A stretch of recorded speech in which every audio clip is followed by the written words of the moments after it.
I'm joined now with Mary Lawlor, the United Nations Special Rapporteur on Human Rights Defenders. Hi, Mary. Welcome to my program. Thank you very much for having me on. Mary, you have expressed a serious concern on the arrest of Joseph Stalin, the prominent trade union leader. Why are you concerned? Well, I am always concerned, and my mandate means that I have to take up cases of peaceful human rights defenders who have been targeted by the government, the security, or any other actor for carrying out their peaceful human rights work in accordance with the United Nations Declaration on Human Rights Defenders, to which Sri Lanka has agreed. Now, in this case, and it happens all over the world, governments, they definitely use rules and procedures and court orders and other tactics and methods to prevent peaceful protest and to prevent criticism when they're in a hotspot, shall we say. And we know in Sri Lanka there have been massive demonstrations by so many actors in Sri Lanka, but the ones that are being targeted from my mandate point of view, I have to take up. And so for me, Joseph Stalin, and I did a communication on him last year, is somebody that I know about. I know of his standing. I know of his peaceful activities. I know he's a human rights defender under the definition of human rights defender agreed by the UN. So for me, he should not have been arrested. As you correctly said, Mary, there are accusations by the protesters that there is a selective judgment. The government, the authorities are targeting the protesters, and by all means, it is a fact that many protesters have been arrested and some others are being intimidated. But at the same time, they say the authorities are not focusing on those who actually violated the law, those who actually incited hatred and violence. What are your thoughts?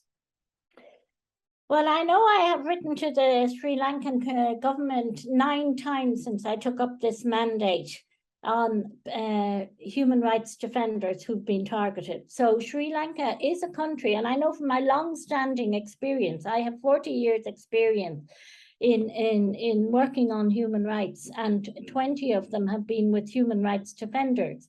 So I know who a human rights defender is. And I know that one of the first groups that governments try and restrict and criminalize and arrest and intimidate and are human rights defenders, because they're the ones who are challenging their injustice and their power and the lack of transparency and their corruption. So, and we need human rights defenders to help build civil and just society, but many corrupt and unjust governments don't want that.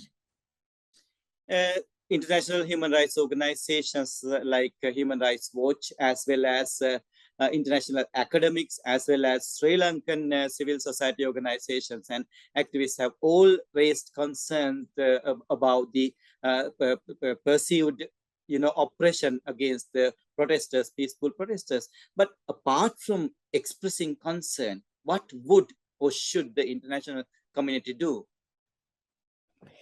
Well, as a mandate holder, I have limited tools at my disposal. I can write to the Sri Lankan government. They don't always respond. They only responded in 44% of the cases that I've sent. I can talk to the Sri Lankan ambassador if he will see me, or she, I'm not sure if it's a she. And but beyond that, I think the international community, as always, has to engage in a dialogue with the Sri Lankan government around the rights to freedom of expression, freedom of association and assembly, and the right to participation in accordance with the international standards that Sri Lanka has itself agreed upon, and through that dialogue to come up with a blueprint for enabling civil society and human rights defenders to be safe from persecution. But if the government does not listen to you? Well, you know, that's always very difficult. I know from my past history with Sri Lanka, there have been many challenges along the way. And if the government doesn't listen, the tools at the UN's disposal are to pass resolutions asking the government to do particular things.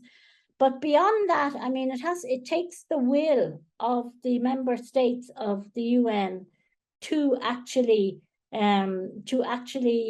decide to act collectively, and I can't speak for them.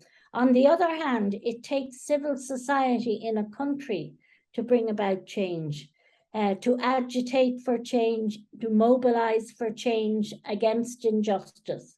And I think that is the role of human rights defenders and civil society, where they inform the international community what is going on, where they document what is going on, where they are a crowbar in the system, and where they bring their voices so that we can amplify them about the injustice. But at the end of the day, unfortunately, it is, of course, the state that will decide.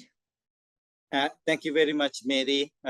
Mary Lawlor, the United Nations Special Rapporteur on Human Rights Defenders. Thank you, Mary, for your time, and thank you for raising the voice for the human rights defenders in Sri Lanka. Thank you very much.